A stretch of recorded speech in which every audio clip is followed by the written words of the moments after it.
Al descubrir que tenía cáncer, me escondí en el pasillo a llorar, cuando de repente oí a mi suegra decir: «El dinero de su seguro de vida es suficiente para vivir cómodamente el resto de nuestras vidas». Sonreí y tomé una decisión que los llevaría al colapso. Al saber que tenía cáncer, me derrumbé llorando frente a la puerta de mi casa.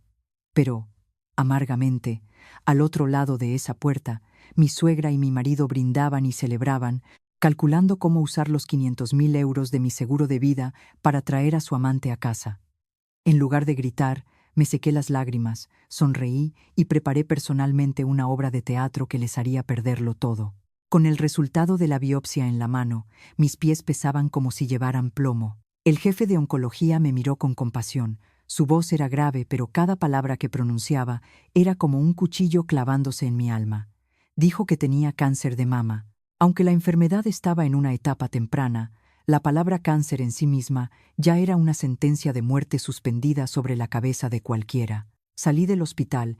El cielo de Madrid en esa tarde de otoño era gris y plomizo. Ráfagas de viento frío despeinaban mi cabello. La gente pasaba apresurada por la calle, todos con prisa por volver con sus familias. Yo, en cambio, me sentía completamente sola. Me llamo Margarida, tengo 35 años y soy la jefa de contabilidad de una conocida empresa de embalaje.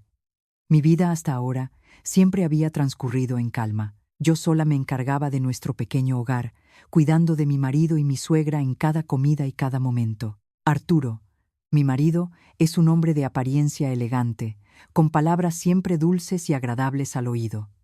Mi suegra vivía con nosotros en un lujoso piso en el barrio de Chamberí. Todos los gastos de la casa corrían por mi cuenta. Pensé que tenía un hogar feliz, un refugio seguro en el que apoyarme toda la vida. Pero este informe médico destrozó todas mis ilusiones. Sentada en el taxi de vuelta a casa, las lágrimas empapaban mis mejillas. Tenía miedo a la muerte, miedo a los dolores de la quimioterapia, y sobre todo, temía que mi madre en nuestro pueblo de Cáceres no pudiera soportar el golpe. Ya era mayor y débil, y había trabajado toda su vida para criarme y darme estudios. Ahora, antes de poder devolverle todo su esfuerzo, me enfrentaba a una enfermedad grave.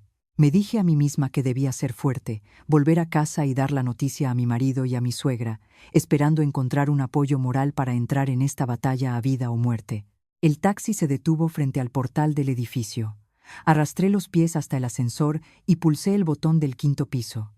De pie frente a la puerta de casa, saqué las llaves para abrir, pero me di cuenta de que la puerta de madera no estaba completamente cerrada, solo entornada, dejando una pequeña rendija.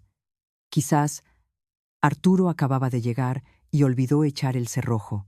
Iba a empujar la puerta para entrar, pero me detuve al oír el tintineo de copas de cristal y risas animadas provenientes del salón.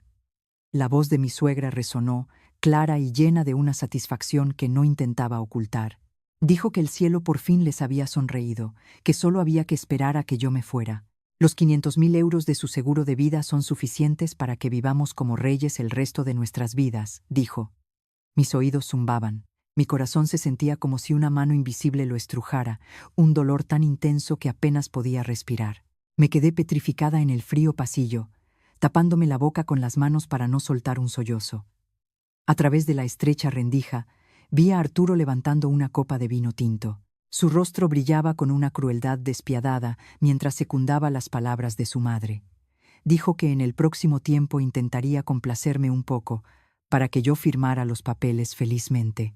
Después de que todo estuviera arreglado, traería inmediatamente a Diana a casa. Diana era una empleada subalterna en mi misma empresa, la misma de la que Arturo siempre se quejaba, diciendo que era una coqueta y poco decente cada vez que me contaba cosas de la oficina. Resulta que todo era una farsa que él había montado para engañar a una esposa tonta y devota como yo. Estaban planeando su brillante futuro sobre mi vida y mi muerte. Ni una palabra de compasión, ni un ápice de preocupación por la nuera, la esposa que había sacrificado su juventud por esta casa. Me veían como una mina de oro a punto de ser explotada por última vez. El miedo al cáncer se desvaneció de repente, dando paso a una oleada de resentimiento. Mis lágrimas dejaron de caer, me las sequé con la mano y esbocé una sonrisa amarga y fría. No puedo morir. No puedo permitir que estas personas de sangre fría pisoteen mi sacrificio para disfrutar de la vida. Saqué mi teléfono, activé discretamente la grabadora y registré todas sus palabras crueles como prueba para mí misma. Luego, giré en silencio y volví al ascensor para bajar a la planta baja. Necesitaba un espacio tranquilo para pensar, para trazar un camino de supervivencia para mí. Esta partida de ajedrez no la decidirían ellos.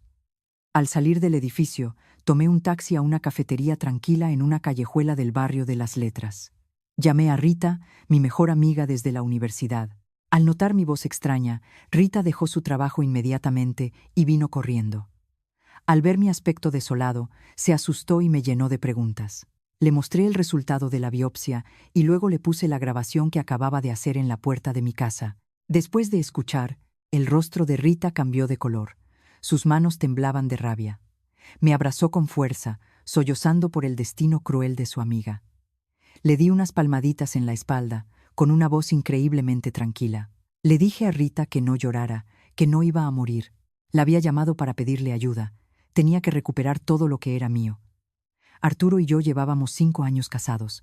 La mayor parte de mi sueldo se destinaba a pagar la hipoteca del piso, que estaba a nombre de los dos, y el resto cubría los gastos de la casa y los caprichos de mi suegra. El sueldo de Arturo, según él, siempre lo necesitaba para relaciones públicas y asuntos de trabajo, así que apenas me daba nada. Hace 3 años, usé mi propia paga extra para comprar un seguro de vida, nombrando a Arturo como beneficiario. Pensé ingenuamente que si algo me pasaba, él tendría dinero para cuidar de mi madre y para sus propios gastos. Ahora, al recordarlo, me doy cuenta de lo tonta que fui. A la mañana siguiente, pedí unos días libres en el trabajo y fui con Rita directamente a la sede de la compañía de seguros en el Paseo de la Castellana. Llevé todos mis documentos de identidad y el contrato original. Al reunirme con un asesor, solicité firmemente cambiar el beneficiario a nombre de mi madre, doña Francisca. El proceso fue bastante rápido. Sosteniendo el documento que confirmaba el cambio, sentí como si me quitaran una enorme piedra del pecho. Esos 500.000 euros eran mi vida, mi sudor y mis lágrimas. Arturo y su madre no tocarían ni un céntimo. Al salir de la aseguradora, continué con Rita hasta la sucursal del banco donde tenía 2 cuentas de ahorro conjuntas a nuestro nombre. El dinero en ellas sumaba un total de 40.000 euros. La mayor parte provenía de trabajos extra que yo había hecho. Como las cuentas estaban a mi nombre, retirar el dinero fue muy fácil. Saqué todo el capital y los intereses. Luego abrí una nueva cuenta a nombre de mi madre y transferí el dinero directamente. Llamé a mi madre al pueblo, le dije que guardara la tarjeta del cajero, que cuando la necesitara se lo diría. Mi madre, sorprendida, me preguntó por qué. Solo sonreí y le dije: quiero que me lo guardes para un negocio que quiero empezar. En una sola mañana había vaciado todas las reservas financieras de esa falsa familia. El lujoso piso del que Arturo siempre presumía ante sus amigos en realidad arrastraba una deuda hipotecaria de más de 300.000 euros, con una cuota mensual de casi 1.500 euros. Antes, yo pagaba esa cuota con mi sueldo. Ahora que había limpiado la fachada financiera, le dejaba a Arturo un agujero profundo. Quería ver cómo se las arreglaría ese hombre infiel sin mi apoyo. Esa tarde, volví a casa con un aspecto demacrado y cansado. Mi suegra y Arturo, al verme, cambiaron de actitud al instante. Mi suegra corrió a cogerme el bolso. Arturo fingió preocupación, preguntándome por qué tenía tan mala cara. Los observé actuar, sintiendo una profunda repulsión, pero por fuera me las arreglé para forzar una sonrisa débil. Dije que últimamente tenía mucho trabajo y me dolía la cabeza, por eso estaba cansada, que quizás debería ir al médico a hacerme un chequeo. Arturo me aconsejó rápidamente que descansara, que no trabajara tanto. Por supuesto, no quería que su cajero automático se marchitara antes de poder cosechar. Asentí. Arrastré los pies hasta el dormitorio, cerré la puerta y comencé a prepararme para el siguiente paso de mi plan. Después de asegurar mis bienes, me di cuenta de que necesitaba pasos más firmes en el ámbito legal. No podía actuar a ciegas, aunque mi corazón estuviera lleno de dolor. Quería que todo se resolviera de acuerdo con la ley, de forma clara y sin consecuencias para mí. Contacté con Gabriela, una abogada especializada en derecho de familia y prima de Rita. Gabriela era conocida por ser astuta, serena y por defender a sus clientes hasta el final. Nos reunimos en su despacho en la calle Serrano. Le expliqué toda la situación, desde el diagnóstico de cáncer de mama y la grabación de la conspiración de mi familia política, hasta la transferencia legal de mis activos. Gabriela escuchó atentamente, frunciendo el ceño. Me explicó que cambiar el beneficiario del seguro era completamente legal, ya que el contrato estaba a mi nombre. Retirar el dinero de las cuentas de ahorro tampoco estaba mal, pero en caso de divorcio, los bienes adquiridos durante el matrimonio podrían tener que dividirse, a menos que pudiera demostrar una culpa total por parte de Arturo o que él renunciara voluntariamente a su parte. Gabriela enfatizó que aunque la grabación mostraba sus malas intenciones, legalmente no tenía tanto peso en un divorcio como una prueba clara de adulterio. Me aconsejó que recopilara pruebas de la infidelidad de Arturo, preferiblemente fotos o videos en casa. Con pruebas de violación del deber de fidelidad, el tribunal protegería mejor mis intereses. Además, tener pruebas de adulterio me daría la sartén por el mango, obligando a Arturo a aceptar las condiciones de divorcio que yo impusiera. Siguiendo su consejo, pasé por una tienda de electrónica en la calle Goya y compré 2 cámaras espía diminutas. Una estaba diseñada como un cargador de teléfono. La otra estaba oculta en la forma de un reloj de mesa.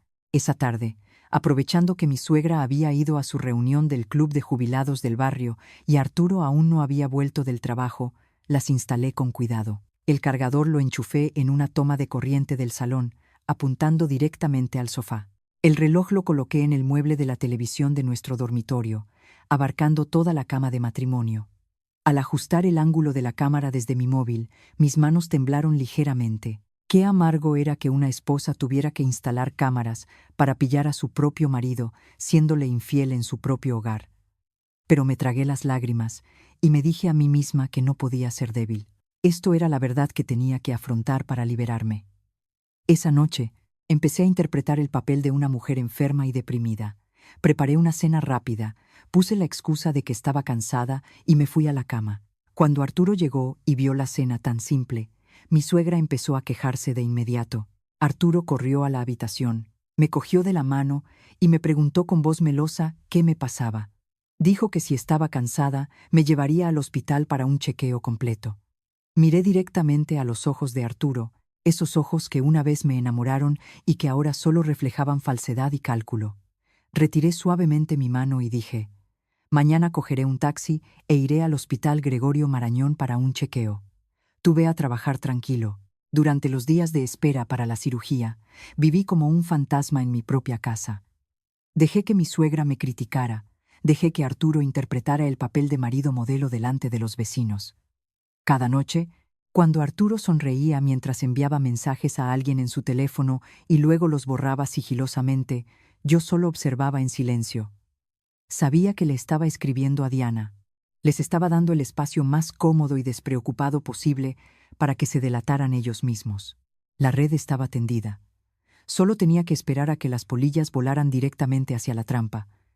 El día que ingresé en el hospital para la cirugía, solo Rita me acompañó. Arturo se excusó diciendo que había una inspección sorpresa en la empresa y no podía pedir unos días libres. Mi suegra dijo que le dolían las rodillas y que no soportaba el olor a desinfectante del hospital. Asentí fríamente, me despedí de ellos y me fui. Ya estaba acostumbrada a esta frialdad, solo que ahora ya no me dolía. El jefe de servicio realizó personalmente mi operación. Tuve la suerte de que el tumor se detectara en una etapa muy temprana y no se hubiera extendido. La operación para extirparlo fue un éxito.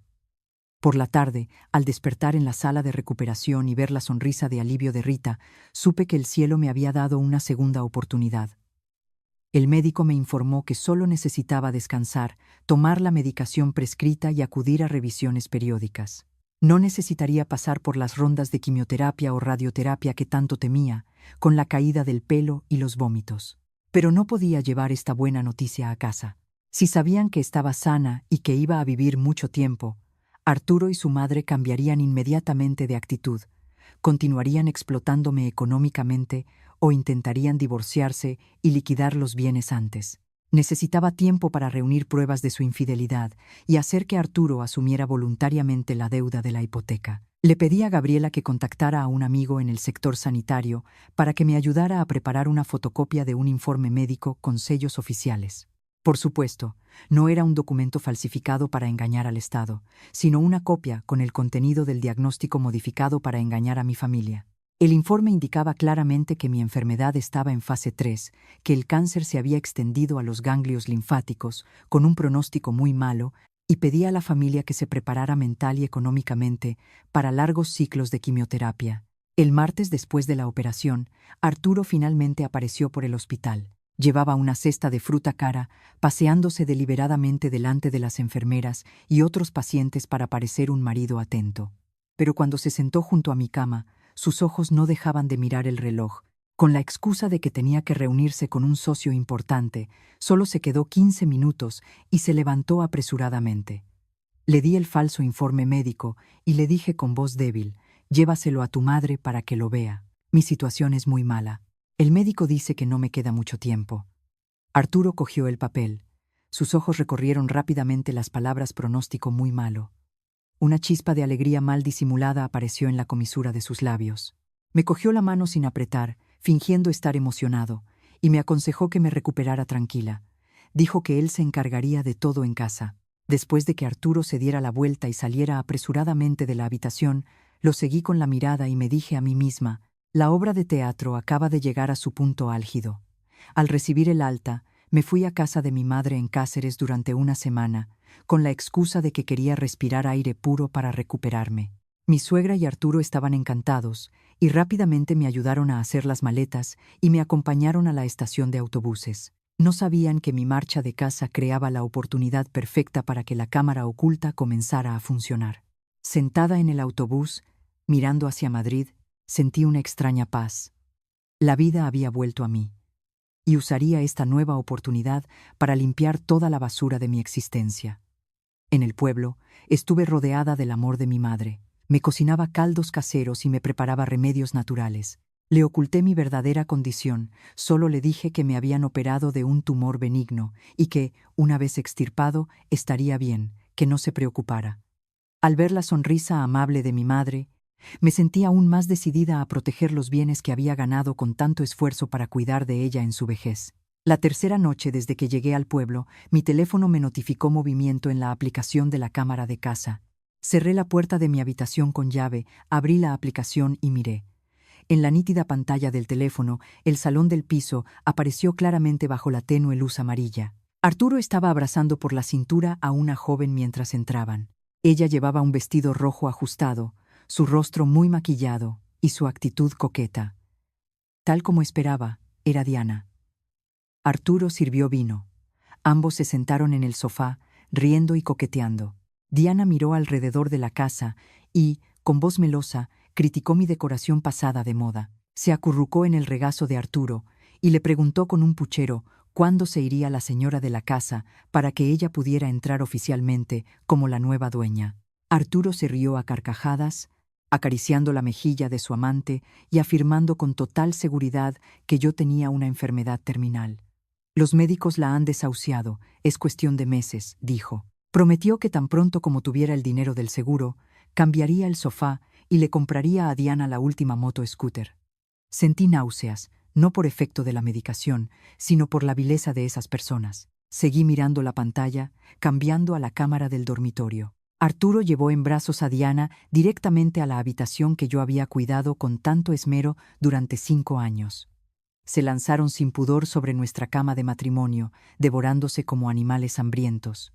Me mordí el labio hasta sangrar, forzándome a mantener la calma y pulsar el botón para grabar todo ese acto depravado. Cada ángulo era claro, cada palabra, cada acción, todo quedó guardado de forma segura en la nube. ¡Qué ridículo! Un hombre cuyo sueldo mensual no era suficiente para pagar sus copas se atrevía a usar la casa que su esposa pagaba con esfuerzo para hacer promesas a su amante. Guardé los vídeos en varias carpetas, los encripté cuidadosamente y envié una copia a Gabriela. Gabriela me respondió diciendo que las pruebas eran perfectas, que el tribunal estaría de mi lado y la opinión pública no toleraría un comportamiento tan descaradamente inmoral. Esa noche no dormí. Miré por la ventana. La luna en el campo brillaba intensamente, iluminando las palmeras. Sentí mi corazón ligero, un alivio extraño. Ya no había dolor ni celos. Arturo, a mis ojos, Era ahora un extraño digno de lástima, una marioneta bailando al son de su propia codicia. A la mañana siguiente, decidí volver a Madrid antes de lo previsto.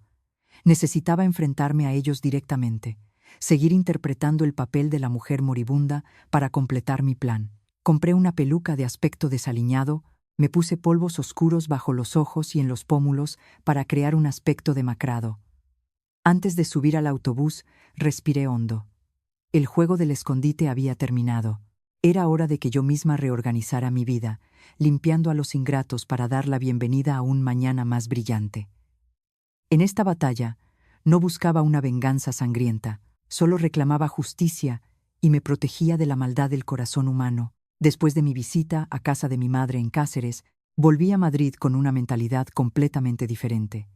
Ya no era la mujer aterrorizada por una sentencia de cáncer, ni la esposa tonta que creía en el amor falso de su marido. Ahora era una actriz subiendo al escenario de mi propia vida, decidida a interpretar mi papel a la perfección hasta que cayera el telón. Ese fin de semana, mi promoción de la universidad organizaba una reunión para celebrar los 15 años de graduación. Al principio, no pensaba ir, no quería presentarme con mi aspecto de enferma en un lugar concurrido, pero, pensándolo mejor, necesitaba aparecer, necesitaba que mucha gente supiera de mi mal estado de salud. Los rumores entre amigos serían un testimonio perfecto para que nadie dudara de la obra que estaba montando. Me senté frente al espejo y me maquillé meticulosamente. Elegí una base 2 tonos más clara que mi piel, aplicándola en una fina capa para crear una sensación de palidez y falta de vitalidad. Acentué mis ojeras con sombra marrón grisácea y contorneé mis pómulos para que parecieran hundidos. Para añadir más realismo, me puse una peluca de pelo sintético, ralo y desaliñado, dejando que algunos mechones cubrieran mi pelo real, que había recogido cuidadosamente. Al mirarme en el espejo, hasta yo me asusté de la imagen de una paciente de cáncer demacrada y sin energía. Me puse una camisa holgada y unos pantalones oscuros y salí lentamente de casa. La reunión era en un restaurante de lujo en la calle de Velázquez. Cuando entré en el salón, las risas y conversaciones se apagaron de golpe. Todas las miradas se clavaron en mí, llenas de sorpresa y compasión. El delegado de la clase corrió a cogerme del brazo, preguntándome con voz entrecortada por mi salud. Forcé una sonrisa débil y respondí con cansancio que estaba en tratamiento, que mi salud había empeorado mucho últimamente, pero que había hecho un esfuerzo por venir a celebrar con todos un rato. Las palabras de ánimo y apoyo llegaron de todas partes. Pude ver la sinceridad en los ojos de mis antiguos compañeros, algo que nunca encontré en el hombre con el que compartía cama. Mientras estaba sentada en silencio en un rincón, evitando el bullicio de la fiesta, una figura alta se acercó. Era David, mi primer amor de la universidad. En aquel entonces rompimos por malentendidos tontos de la juventud. Después de graduarnos, David se fue a estudiar al extranjero y se estableció allí un tiempo. Perdimos el contacto. Según me contaron los amigos, ahora era el director de una importante empresa tecnológica en Madrid, con una carrera muy sólida. David apartó una silla y se sentó a mi lado. No me preguntó bruscamente por mi enfermedad como los demás. Simplemente me sirvió en silencio un vaso de agua tibia, su mirada tranquila, pero llena de una profunda preocupación. Dijo que estaba mucho más delgada, que debía cuidar mi alimentación y descansar. Su voz seguía siendo tan cálida y sincera como años atrás. Asentí levemente y le di las gracias. En un momento en que nuestras miradas se cruzaron, vi que David fruncía ligeramente el ceño. Quizás su agudeza de hombre de negocios le hizo notar algo inusual en mí. Su mirada pasó por mi peluca y se detuvo en mis manos, que descansaban sobre la mesa. Las manos de una persona en quimioterapia suelen estar pálidas, con las venas marcadas y moratones por las vías. Pero mis manos estaban completamente normales, sonrosadas y sanas. Sin embargo, David no me delató. Con delicadeza, guardó silencio. La conversación derivó hacia recuerdos felices de la época de estudiantes, lo que me ayudó a relajarme. Al final de la fiesta, todos propusieron ir a un karaoke. Pero yo me excusé diciendo que estaba cansada para irme antes. David se levantó al instante e insistió en llevarme a casa. No pude negarme y subí a su lujoso coche. El trayecto desde el restaurante a mi barrio no era muy largo, pero el ambiente en el coche era muy silencioso. Sonaba una suave música instrumental. David se concentraba en conducir, mirándome de vez en cuando. Cuando el coche se detuvo frente al portal, se giró para mirarme directamente a los ojos y dijo con voz grave: «No sé a qué te estás enfrentando y no te obligaré a contármelo si no quieres. Pero espero que sepas que siempre que necesites a alguien con quien hablar, un hombro en el que apoyarte, aquí estoy. No cargues con todo tú sola. Es agotador». Sus palabras fueron como un bálsamo en mi corazón lleno de cicatrices. Sentí un nudo en la garganta y una lágrima rodó por mi mejilla. Me la sequé rápidamente, le sonreí agradecida y abrí la puerta del coche para bajar. La oscuridad del portal me envolvió, pero en mi corazón se había encendido una pequeña llama de calidez y esperanza. Sabía que en el espinoso camino que tenía por delante no estaba sola. Para que la obra de la paciente de cáncer terminal fuera más convincente, sabía que no podía depender solo del maquillaje. Necesitaba experiencias reales, detalles vívidos para engañar a Arturo y a su madre. Los días siguientes, en lugar de ir a trabajar, pedí una baja por enfermedad de larga duración y cogía un taxi a menudo al hospital. No entraba a ninguna consulta. Simplemente me sentaba en silencio en la sala de espera, donde había muchos pacientes esperando su sesión de quimioterapia. Los observaba con empatía y dolor. Algunos estaban tan demacrados que eran piel y huesos, sus rostros pálidos, sin una gota de sangre. Otros corrían constantemente al baño a vomitar, sus cuerpos temblando por los efectos secundarios de la medicación. Memorizaba cada expresión, cada gesto de dificultad, cada suspiro de agotamiento. Me sentía culpable con los verdaderos enfermos por usar su dolor como herramienta para protegerme. Pero no tenía otra opción. Metí algo de dinero en las huchas de donativos del hospital, como una forma de aliviar mi conciencia. Al volver a casa, empecé a aplicar lo que había observado en mi vida diaria. Me puse más polvos blancos en la cara, usé un lápiz de ojos para crear ojeras profundas. Por la noche, mientras la familia cenaba, cogía un trozo de carne y de repente soltaba los cubiertos. Me llevaba la mano al pecho con una mueca de dolor y corría al baño, cerrando la puerta con pestillo. Me inclinaba sobre el inodoro y usaba mis dedos para provocar arcadas fuertes y lastimeras. El sonido de los vómitos resonaba en el salón, arruinando la cena de Arturo y su suegra. Al salir, me apoyaba en la pared, fingiendo estar tan débil que no podía mantenerme en pie. En lugar de la preocupación normal de un familiar, el rostro de Arturo mostraba un asco absoluto. Fruncía el ceño, se tapaba la nariz con la mano y se quejaba de que le había arruinado la cena. Mi suegra no se quedaba atrás, hacía una mueca de desprecio y soltaba un comentario cruel. Se quejaba de que la casa últimamente apestaba a medicinas y a enfermedad, que no podía comer ni dormir bien, que traía mala suerte. Agaché la cabeza, fingiendo estar dolida y llorando mientras volvía a mi habitación. En cuanto cerré la puerta, mis lágrimas se detuvieron. Con frialdad, abrí un cajón y saqué una bolsa de plástico con mechones de pelo real que había recogido previamente en una peluquería.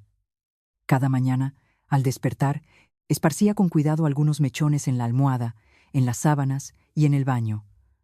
Cuando mi suegra entraba a limpiar, veía los mechones de pelo por todas partes. Su rostro se llenaba de horror, como si hubiera visto un fantasma. Limpiaba rápidamente y salía, murmurando quejas sobre lo caro y aterrador que era cuidar a un enfermo de cáncer.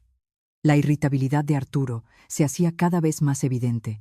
Empezó a usar la excusa del trabajo para salir temprano y volver tarde, evitándome tanto como era posible. Cuando estaba en casa, se pasaba el tiempo en el teléfono, sonriendo mientras escribía mensajes. Sabía perfectamente que estaba hablando con Diana. Cada vez que le pedía a Arturo un vaso de agua o una pastilla, lo hacía con una actitud de fastidio y a regañadientes. Incluso empezó a dormir en el sofá, con la excusa de que temía tocarme mientras dormía y hacerme daño. Pero en realidad, le repugnaba mi cuerpo enfermo. La frialdad y crueldad de las personas que una vez llamé familia endurecieron mi corazón. Me veían como una carga, un estorbo en su camino hacia la felicidad. Perfecto. Cuanto más mostraban su verdadera naturaleza, más motivación tenía para darles el castigo que merecían. Mi actuación había alcanzado el clímax de la autenticidad.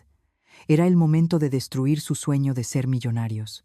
Ese domingo, la tía de Arturo vino de visita desde el pueblo. Mi suegra aprovechó la ocasión para preparar una gran comida, con todo tipo de platos deliciosos. El ambiente en casa parecía más alegre y animado de lo habitual. Arturo también estaba en casa, ayudando a su madre a limpiar, hablando y sonriendo sin parar. Al ver esa escena de falsa armonía familiar, supe que había llegado el momento perfecto para lanzar la bomba psicológica. Esperé a que todos estuvieran sentados a la mesa y hubieran empezado a comer. Entonces, salí lentamente de mi habitación. Caminaba de forma inestable. Me agarré al borde de la mesa, aparté una silla y me senté con una expresión de profunda desesperación. Al ver mi estado, la tía de Arturo me preguntó con preocupación por mi salud. No respondí de inmediato. Empecé a actuar, con los ojos llorosos y los hombros temblando.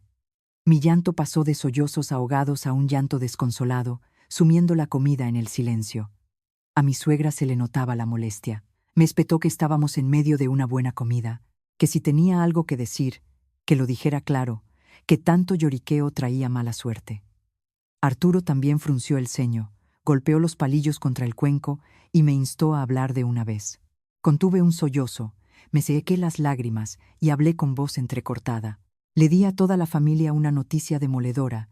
Les dije que el día anterior había llamado a la compañía de seguros para preguntar sobre los trámites para retirar dinero para el tratamiento.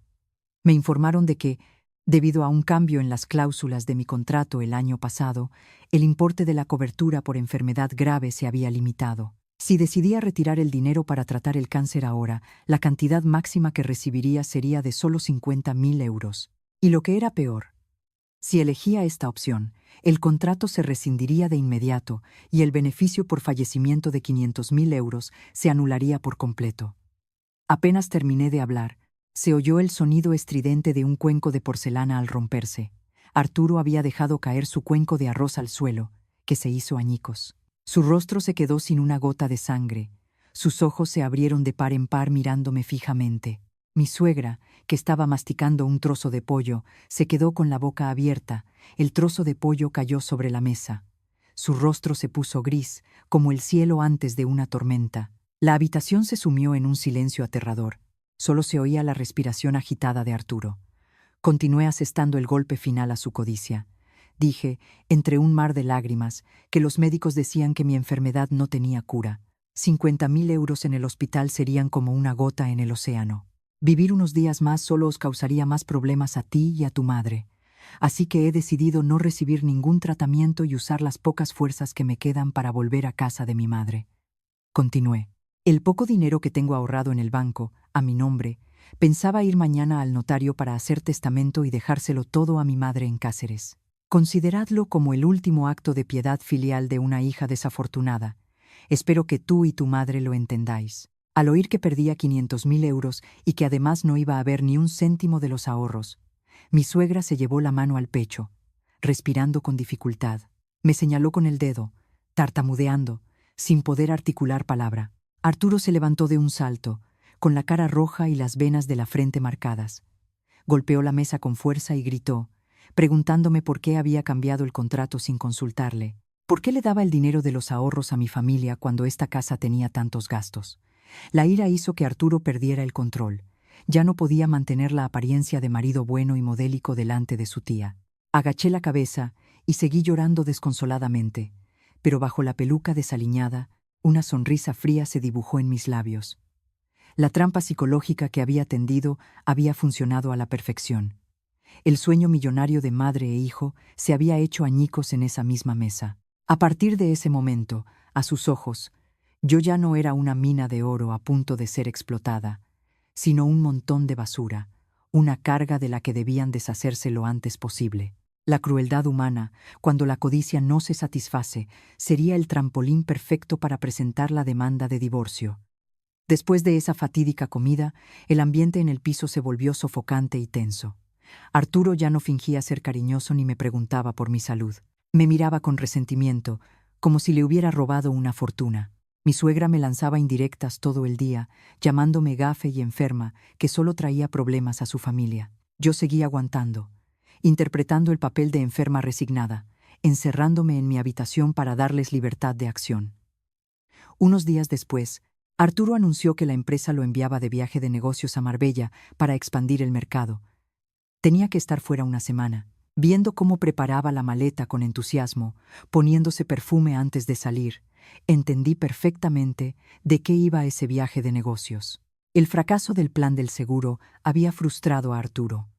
Necesitaba desahogarse, y Diana era su destino. En cuanto Arturo salió por la puerta con la maleta, llamé a la agencia de detectives privados que Gabriela, mi abogada, me había recomendado.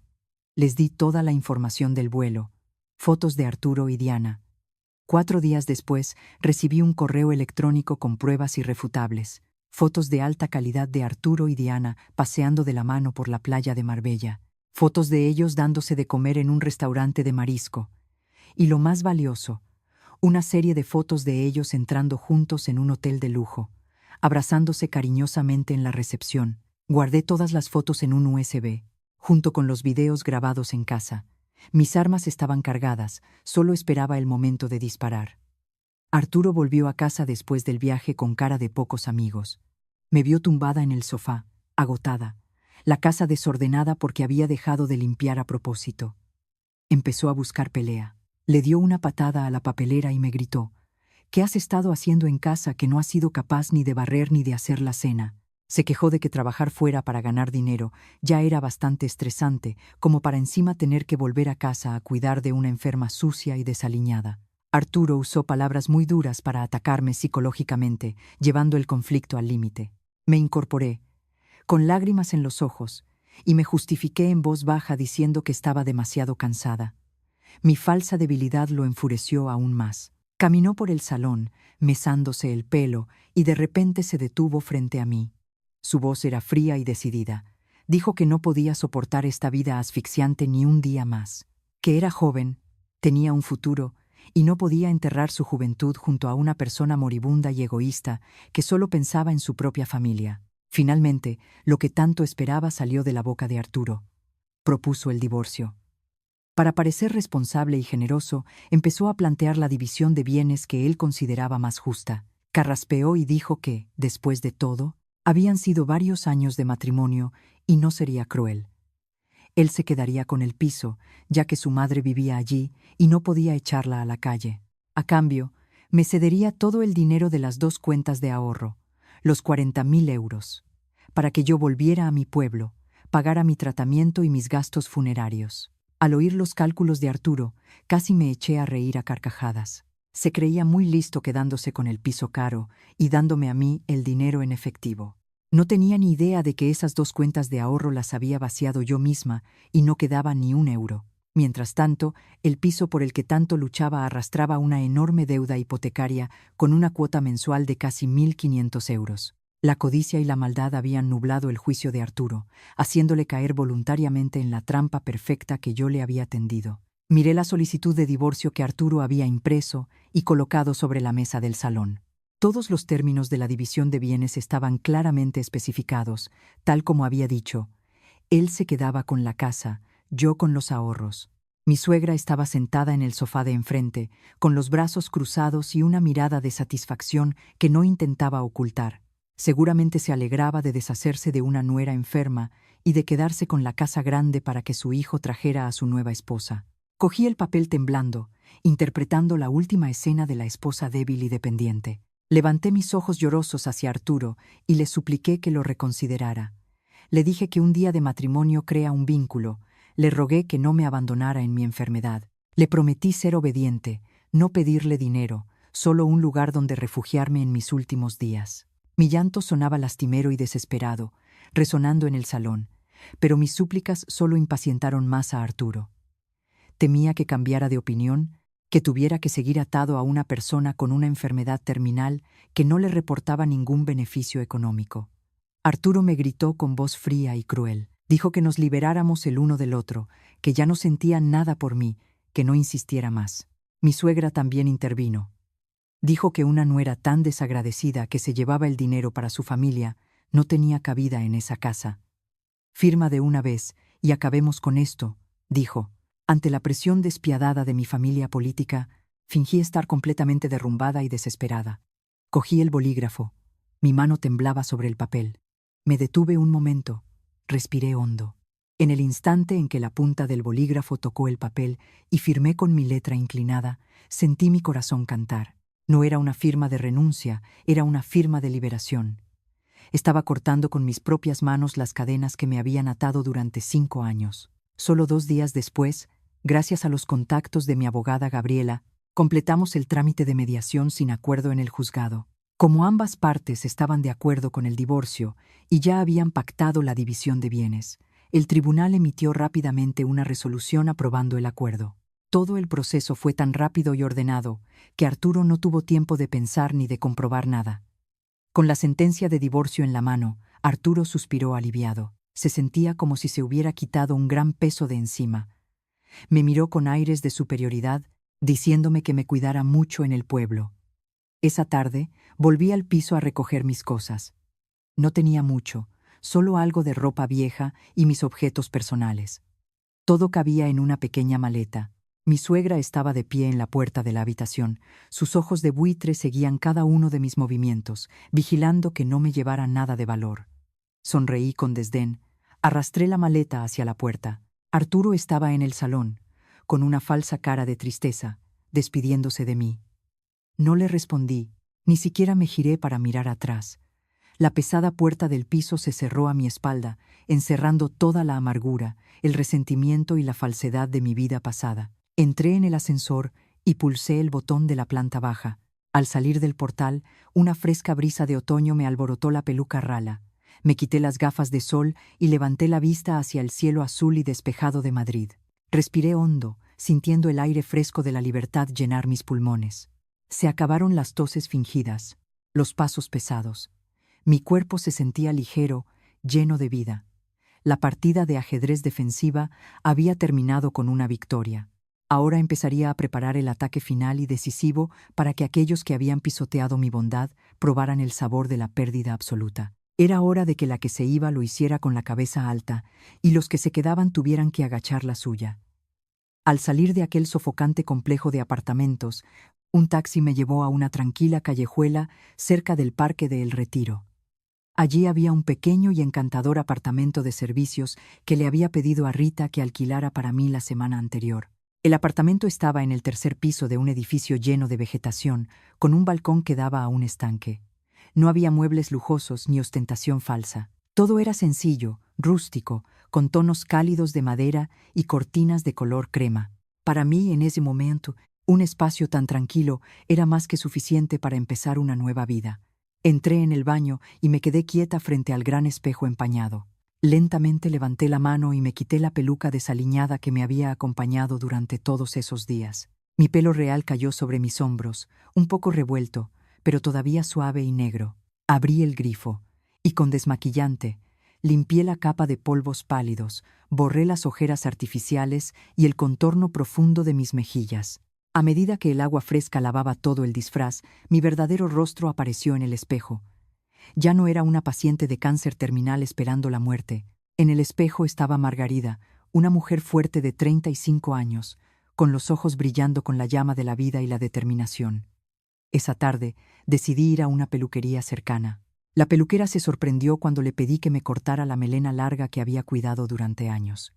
Las tijeras cortaban con decisión, los mechones de pelo caían al suelo, llevándose con ellos todas las penas, la resignación y la humillación de un matrimonio fracasado. En su lugar, apareció un corte bob a la altura de los hombros, con unas ondas suaves que enmarcaban mi rostro. Al tocarme el pelo nuevo, me sentí increíblemente ligera. Compré ropa nueva, de colores vivos, deshaciéndome por completo de las prendas holgadas y oscuras de mis días de actuación. Los días siguientes en el nuevo apartamento transcurrieron con un ritmo tranquilo y silencioso. Por la mañana, me levantaba temprano, preparaba una infusión de manzanilla y me sentaba en el balcón a recibir los primeros rayos de sol sobre el estanque. Compré un portátil nuevo y lo coloqué en una pequeña mesa de madera junto a la ventana. Empecé a escribir. Quería escribir una autobiografía que registrara todo mi viaje de la oscuridad a la luz. Las primeras páginas estaban empapadas de lágrimas al recordar el dolor de recibir el diagnóstico de cáncer. La asfixia al oír las palabras crueles de mi marido y mi suegra detrás de la puerta. Pero cuanto más escribía, más sentía que mi alma se purificaba.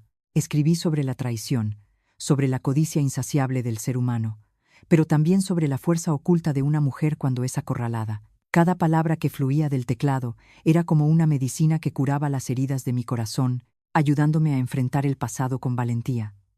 Durante ese tiempo de tranquilidad, David fue mi compañero silencioso. No era insistente, no preguntaba demasiado sobre lo que había pasado. Solía visitarme por las tardes, después del trabajo. A veces me traía una pequeña maceta con una planta, otras veces una sopa de pollo caliente del restaurante que sabía que me gustaba en la universidad.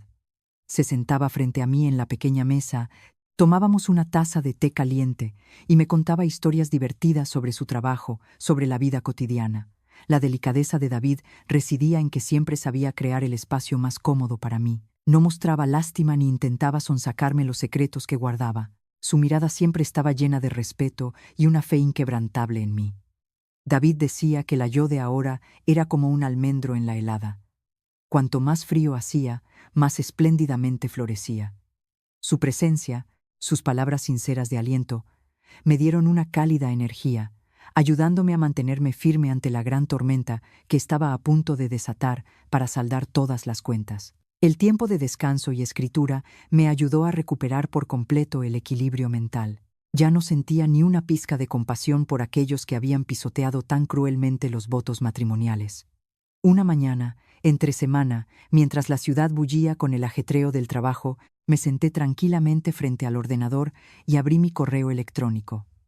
Con cuidado, adjunté todos los archivos que había recopilado.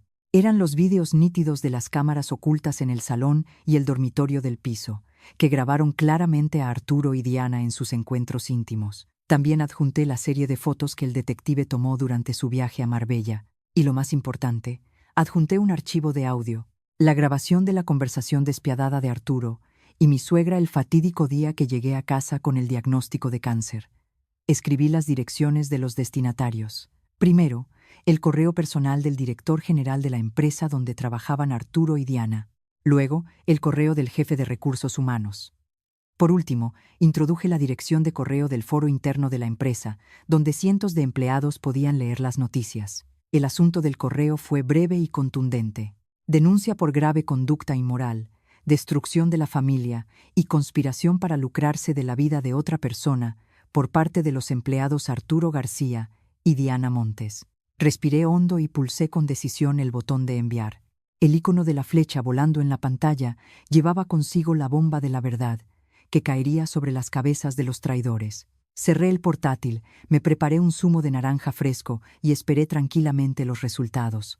Según me contaron algunos antiguos compañeros que todavía trabajaban en el mismo edificio que Arturo, la bomba que lancé causó una conmoción sin precedentes. Menos de 15 minutos después de enviar el correo, toda la oficina era un hervidero de rumores. La imagen de hombre modélico y respetable de Arturo y la apariencia inocente de Diana se hicieron añicos al instante. Los videos eran demasiado explícitos como para que pudieran negarlo, pero lo peor de todo fue la grabación de la conspiración para que su esposa muriera pronto y así cobrar los 500.000 euros del seguro, lo que dejó a todos horrorizados ante la maldad de ese hombre con máscara de intelectual. Inmediatamente, la dirección convocó una reunión de urgencia con recursos humanos. Arturo y Diana fueron llamados a una sala de reuniones a puerta cerrada. Nadie supo lo que se dijo, solo que una hora después salieron con la cara pálida, sin una gota de sangre. Fueron despedidos en el acto por violar gravemente el código ético de la empresa y dañar su imagen. Arturo salió de la empresa con una caja de cartón con sus cosas personales, bajo las miradas de desprecio y los señalamientos de cientos de compañeros. Agachó la cabeza y caminó tambaleándose como un alma en pena. Sobre las 6 de la tarde, mi teléfono sonó. En la pantalla aparecía el número de mi ex suegra. Sonreí levemente, deslicé para contestar y activé la grabadora de llamadas.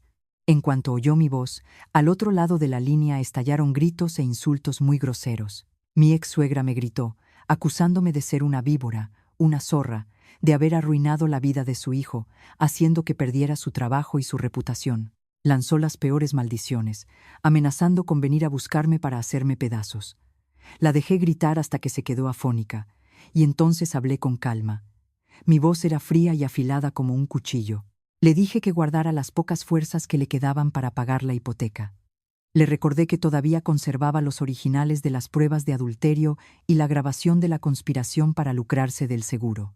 Si seguía llamándome para acosarme e insultarme, llevaría inmediatamente todo el expediente a la policía para denunciarlos a ambos por amenazas y conspiración para cometer fraude. Al oír las palabras policía y denuncia, los gritos al otro lado de la línea cesaron de repente. Mi ex-suegra pareció quedarse sin palabras. Solo se oía su respiración agitada y de pánico. No le di la oportunidad de decir nada más y colgué fríamente. El silencio volvió a la pequeña habitación. El cerco se había cerrado. Su caída no había hecho más que empezar. Ser despedido de la empresa con una mancha tan grande en su expediente sumió a Arturo en un callejón sin salida. En el sector del embalaje, las noticias vuelan.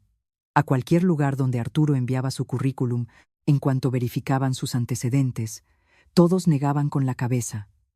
Ninguna empresa se atrevía a contratar a alguien con una moral tan depravada, capaz de calcular fríamente sobre la vida de su propia esposa. Arturo estaba completamente en el paro. La verdadera presión llegó cuando venció el plazo para pagar la cuota de la hipoteca del lujoso piso. Los 1.500 euros mensuales que yo solía pagar puntualmente se convirtieron en una losa gigantesca sobre los hombros de Arturo. Sin ingresos y sin ahorros, Arturo, desesperado, fue al banco para intentar retirar el dinero de las 2 cuentas de ahorro que, con tanta arrogancia, había considerado una división justa en el divorcio.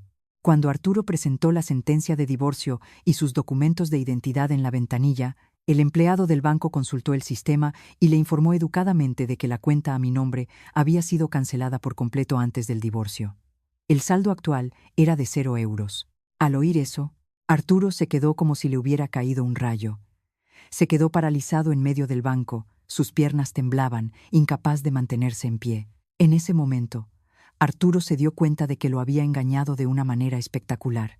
La cuenta de ahorros de 40.000 euros que pensaba dejarme para que me fuera a morir al pueblo era, en realidad, una cáscara vacía. A cambio, él había aceptado voluntariamente quedarse con la casa cargada de deudas. Lo había perdido todo de la manera más amarga. Volvió a casa con un aspecto desolado. Allí se encontró con Diana. La joven y coqueta amante de antes ahora tenía un rostro frío y calculador. Diana vino a exigirle a Arturo que cumpliera su promesa de comprarle una moto nueva y cambiar el sofá, tal como él le había prometido. Cuando Arturo confesó que había perdido el trabajo, que la cuenta de ahorros estaba a 0 y que el seguro de vida de 500.000 euros también había cambiado de beneficiario a favor de mi madre, la actitud de Diana dio un giro de 180 grados. Sonrió con desprecio y le lanzó comentarios sarcásticos y crueles. Lo llamó hombre inútil y sin talento, un muerto de hambre que se las daba de rico.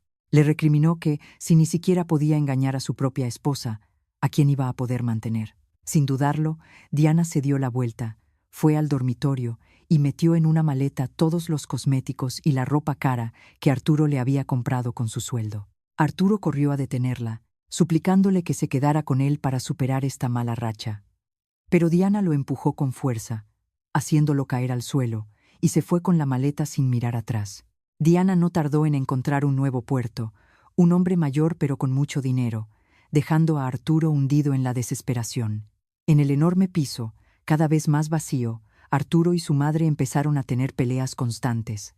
La madre culpaba a Arturo de ser un tonto y dejarse engañar por su esposa. Arturo le gritaba a su madre, culpándola por haberle animado a hacer algo que le hizo perder a una esposa buena y trabajadora que se encargaba de todo. Se echaban la culpa el uno al otro en medio de la pobreza y la desesperanza. 2 meses después, al no poder pagar la deuda vencida, el banco notificó oficialmente el embargo y procedió a la ejecución hipotecaria del piso. Madre e hijo fueron obligados a abandonar el lujoso apartamento del que una vez estuvieron tan orgullosos. Sin dinero para un alquiler caro, tuvieron que mudarse a las afueras, a una habitación de alquiler cutre y pequeña bajo un techo de chapa. De ser un gerente elegante con un buen coche y una casa de lujo, Arturo pasó a ser un hombre arruinado, demacrado, que ahora tenía que trabajar como repartidor para ganar unos pocos euros para sobrevivir. El precio de la codicia y la traición le había costado todo. En contraste con la oscuridad de los traidores, mi vida después del divorcio comenzó a brillar con nuevas esperanzas. La autobiografía que había gestado en los momentos más difíciles finalmente estaba terminada. La titulé Renacer, simbolizando un renacimiento fuerte desde la muerte, superando, gracias a la ayuda de David, que me puso en contacto con una editorial de prestigio, Mi manuscrito fue rápidamente editado y publicado, con una escritura honesta, emotiva y una historia inspiradora sobre la fuerza de una mujer que vence tanto a una enfermedad grave como a la crueldad humana. Renacer se convirtió inmediatamente en un fenómeno. Se vendieron decenas de miles de ejemplares en el primer mes. Mi historia llegó al corazón de muchos lectores, especialmente mujeres atrapadas en matrimonios sin salida y pacientes que luchaban contra enfermedades graves. Recibí innumerables cartas y mensajes de lectores expresando su admiración y agradecimiento, diciendo que el libro les había dado la fuerza para seguir adelante. Un domingo de otoño, con el cielo azul intenso, la editorial organizó una presentación del libro y un encuentro con la autora en una gran librería en el centro de la ciudad. El lugar estaba abarrotado de fans. Subí al escenario con un elegante vestido de seda verde jade. Mi pelo corto estaba perfectamente peinado, y mi rostro, con un maquillaje sutil, irradiaba la confianza de una mujer que había tomado las riendas de su vida. En la primera fila, Rita y la abogada Gabriela sonreían radiantes, aplaudiendo sin cesar. A su lado, David estaba sentado en silencio, mirándome con orgullo y ternura.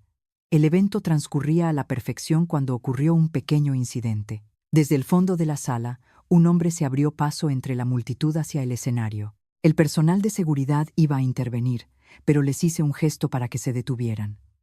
Reconocí al hombre. Era Arturo. Pero la imagen del Arturo apuesto y pulcro de antes había desaparecido por completo. Ante mí había un hombre delgado y moreno, con una chaqueta descolorida y unos pantalones arrugados. Tenía los ojos hundidos y el rostro demacrado, mostrando claramente las penurias de la pobreza. Arturo se acercó a mí. Sus piernas temblaban, y de repente se arrodilló. Se arrodilló en medio de toda esa gente, ignorando las miradas de asombro y los murmullos del público. Las lágrimas corrían por su rostro curtido. Con voz entrecortada, me suplicó perdón. Dijo que sabía que se había equivocado, que durante estos meses viviendo en la miseria, con su madre enferma y sin dinero para medicinas, había comprendido el enorme sacrificio que yo había hecho. Contó que Diana lo había engañado, que sus amigos le habían dado la espalda y que ahora no tenía a nadie. Me rogó que tuviera compasión, que le diera una oportunidad para empezar de nuevo y compensar sus errores. Me quedé quieta en el escenario, mirando con calma al hombre arrodillado a mis pies. No sentía ni satisfacción ni regocijo. En mi corazón solo había un vacío indiferente. El dolor del pasado había cicatrizado. El amor había muerto con la sentencia de divorcio. Bajé lentamente un escalón, mirando a Arturo. Tomé el micrófono que me ofrecía el presentador. Mi voz sonó clara, tranquila y firme. Le dije a Arturo que el perdón no es algo que se pueda suplicar fácilmente cuando uno está acorralado, que yo había necesitado desesperadamente un hombro en el que apoyarme cuando recibí mi sentencia de muerte, pero lo único que obtuve fue un cálculo despiadado. Su arrepentimiento ahora no era porque reconociera su error, sino porque había perdido un cajero automático gratuito llamado esposa obediente. Respiré hondo y enfaticé cada palabra. Ya no tenemos nada que ver el uno con el otro. Cada uno debe pagar por sus propias decisiones. La vida es larga. Espero que vivas el resto de la tuya con más decencia. Dicho esto, me di la vuelta y volví al escenario. Arturo hundió la cara en el suelo, llorando de humillación. El personal de seguridad se acercó y lo acompañó fuera de la sala. Los aplausos del público rompieron la tensión. Sonreí e hice una reverencia, con el corazón completamente en paz. Todas las viejas heridas se cerraron en ese momento. El éxito del libro no solo me trajo fama, sino también una sólida estabilidad financiera. Sin embargo, no usé ese dinero para disfrute personal. Los días que pasé en la sala de espera del hospital, viendo las lágrimas de desesperación de los pacientes de cáncer sin recursos, sembraron en mí un gran propósito. Decidí donar la mitad de los derechos de autor, junto con mis ahorros, para crear una fundación benéfica personal llamada El Almendro Blanco. Mi fundación colabora con el Departamento de Trabajo Social del hospital para ayudar con los costes de los medicamentos, las facturas hospitalarias y las comidas nutritivas para mujeres con cáncer en situaciones de especial dificultad. Ver las sonrisas de agradecimiento, las lágrimas de felicidad de esas mujeres al recibir ayuda, me hizo sentir que mi vida realmente tenía sentido. Compartir el dolor de los demás fue también la forma en que sané mi propia alma por completo. Además de mi trabajo comunitario, mi carrera profesional también dio un giro brillante. Mi excelente capacidad de trabajo y mi determinación fueron reconocidas por la dirección de mi empresa. Cuando el antiguo director financiero se jubiló, me propusieron para ocupar su puesto. Con mi agudeza y experiencia, ayudé a la empresa a superar una difícil etapa económica y a firmar importantes contratos. Demostré a todos que una mujer que había sido golpeada por la enfermedad y la traición podía levantarse y brillar con su propio talento. Y en este viaje de renacimiento, David siempre estuvo detrás de mí, firme como una montaña en la que apoyarme. No me presionó para que abriera mi corazón, solo usó su sinceridad y paciencia para calentar poco a poco mi corazón. Cuando estaba ocupada con el trabajo, me enviaba discretamente batidos de frutas a la oficina.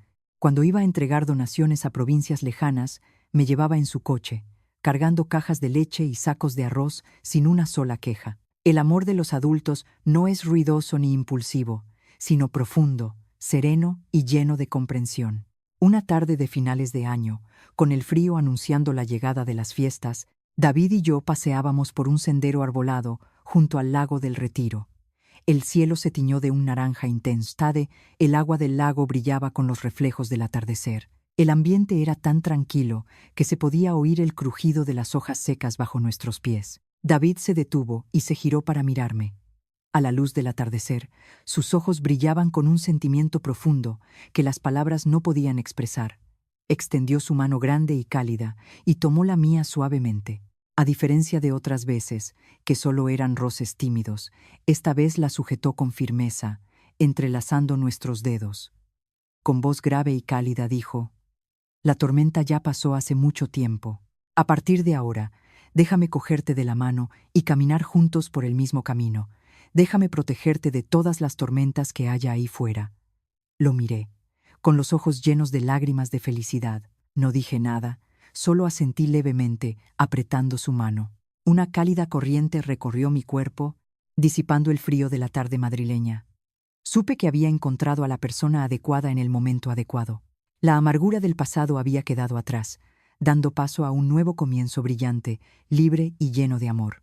Bajo el hermoso atardecer, nuestras dos sombras se alargaban en el camino, caminando juntas hacia adelante, donde un verdadero hogar nos esperaba. Así concluye la emotiva historia de Margarida. El eco de la crueldad de la codicia y la fuerza de la resiliencia seguramente perdurará en cada uno de nosotros. A través de este calvario, nos damos cuenta de que la vida a veces nos presenta los desafíos más duros, no para derribarnos, sino para que podamos ver claramente la verdadera naturaleza de las personas. La lección más grande que nos deja esta historia es el despertar del valor propio. Cuando nadie se compadece de ti, debes aprender a amar tu propia vida y proteger aquello por lo que has luchado con sudor y lágrimas. Además, la codicia desmedida y la traición, como las demostradas por Arturo y su madre, por muy bien disfrazadas que estén, al final siempre se pagan muy caro, porque la ley del karma nunca olvida a nadie. La respuesta más dulce y digna no es arrinconar a otros con odio, sino levantarse por uno mismo, sanar las heridas y vivir una vida más radiante que nunca. Como un almendro que florece en la nieve, la bondad, acompañada de valentía e inteligencia, siempre será el escudo más fuerte contra todas las tormentas de la vida. Recuerda siempre que cuando tienes el coraje de cerrar una puerta podrida, el universo te recompensará con un cielo lleno de libertad y luz. Gracias por acompañarnos hasta el final de esta historia. Te deseamos paz, salud y felicidad.